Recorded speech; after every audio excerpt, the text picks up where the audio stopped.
Welcome back. You're watching the White Whale 2.0 build. Here we are on week 4. On last week's episode, you saw us build the rear frame up, and we also cut the front frame off. This week, we plan on installing an EFI system and more. So let's get right into it. I'm really excited about this new easy-to-clean tan vinyl we got. I also cleaned the trans tunnel to prep it for the incoming Atlas transfer case and to make the truck as show-worthy as possible while keeping it as quiet, warm, and clean as we possibly can. Alex and I went back and forth and debated on getting the Atlas or not. We decided we needed it for the gear reduction when we go snow wheeling and we do recoveries in the snow, mud, or really any recovery, it'll help.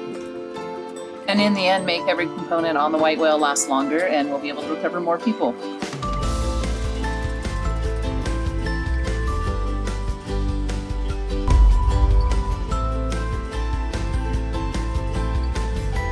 Okay, we don't usually do unboxing videos, but we have been waiting months for this moment. Open it like a 12-year-old! Oh, it's the app. Okay, yeah, that's 2 big boxes. Awesome.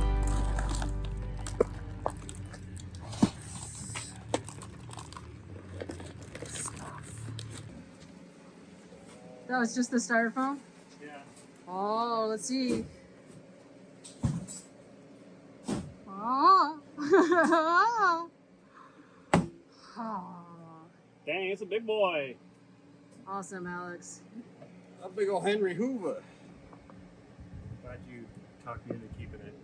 I got that on film. Good. Please send that to me.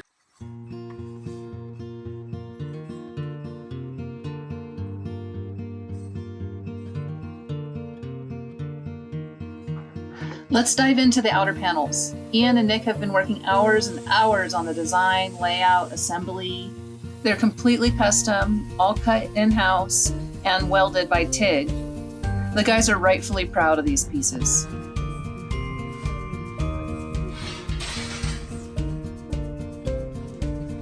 Oh, we're venting the outer panels for the winch support for the White Whale.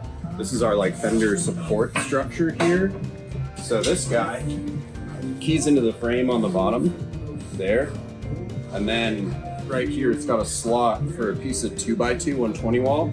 It'll slide in, another one goes here, and this creates the fender structure for the White Whale.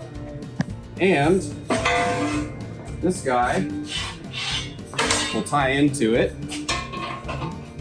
and that becomes the bracing for the winch. So this is all tied in as one integrated piece.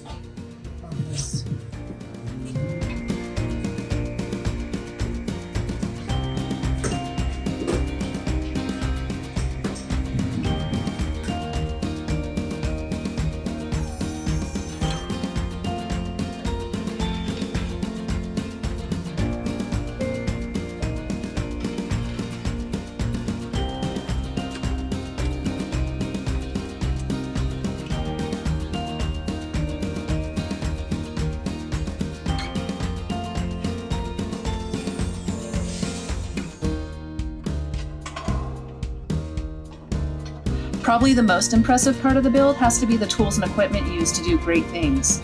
Here's another example of where the Wheel Every Weekend shop is using what they have. A 20-ton press, and they're using it to bend specific angles and corners, dimple dies.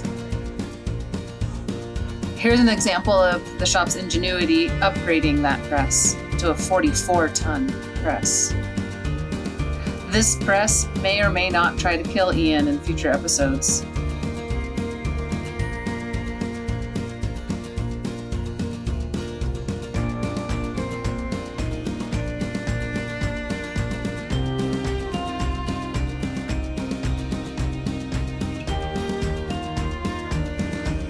After hours of fixturing and TIG welding, here's what one of the corners looks like completed.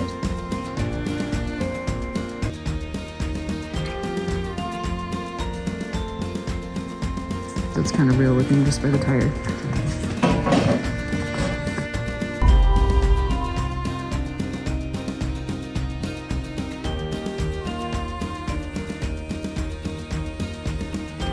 Now this next piece might be Alex's favorite on the whole truck. He had one request that he wasn't going to budge on. He wanted to keep his stock taillights.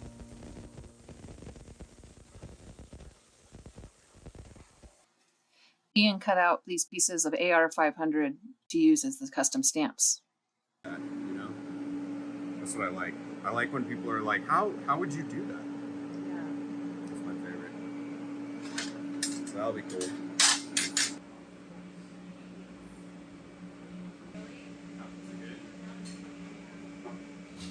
Days, if not weeks, of work went into these tail light corners, so check out next week's episode to see how they come out.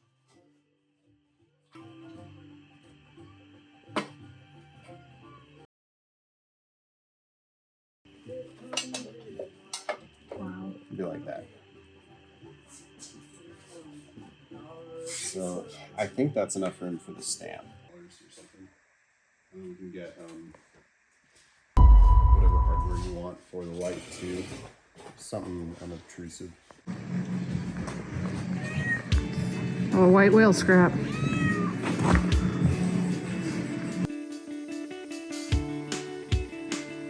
We purchased a 32-gallon fuel cell to replace our stock in-cab fuel cell.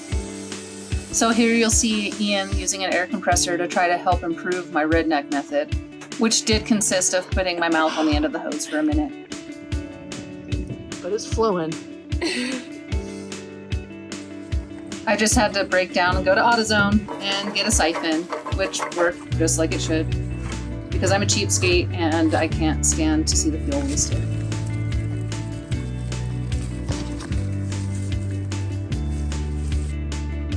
And it was finally time to pick up our shocks from being Cerakoted. Wow. That's pretty. Mounting the EFI stuff. That's good.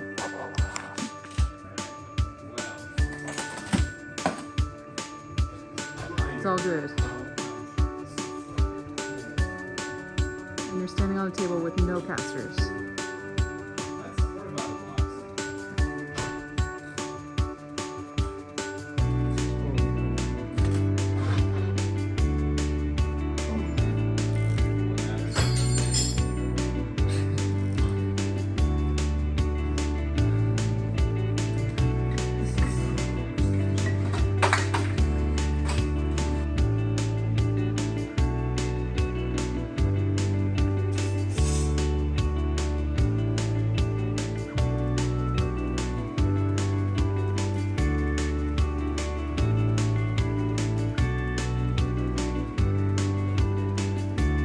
Alex even took the time to repaint the motor, install a new water pump, oil filter, valve covers, headers, and a lot more before we just drop it back into the white whale.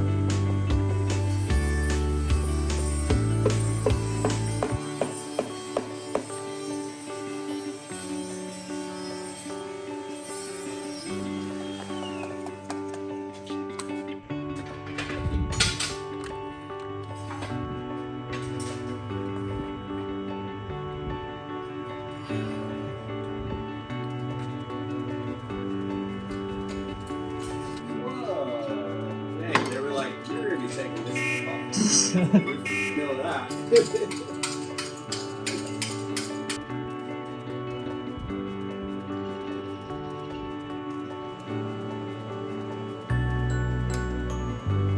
Luckily, the only hiccup he had was one broken bolt, which wasn't too bad considering how many bolts there are.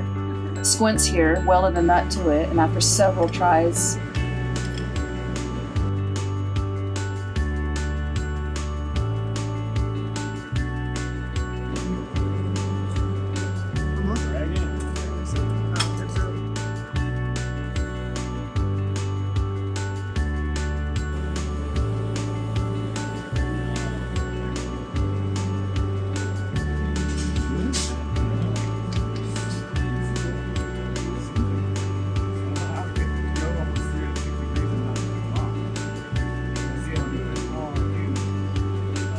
he got it.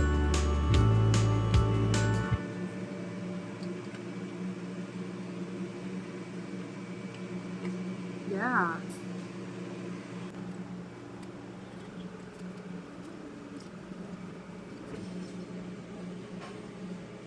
We even TIG weld on the bolt removals. So cool. Yeah. Nice work. Remember last week how the bearings fell out of that cart that was holding up her motor? Well, Ian did get new casters as promised. Well, anyways, we have top men repairing it now. We have top men working on it right now. Who? Top men.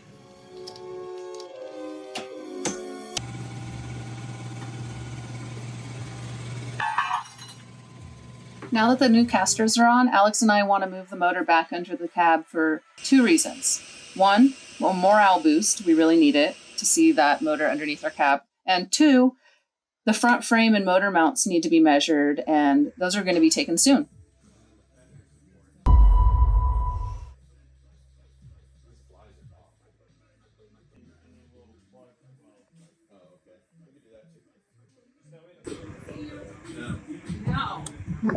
Frog!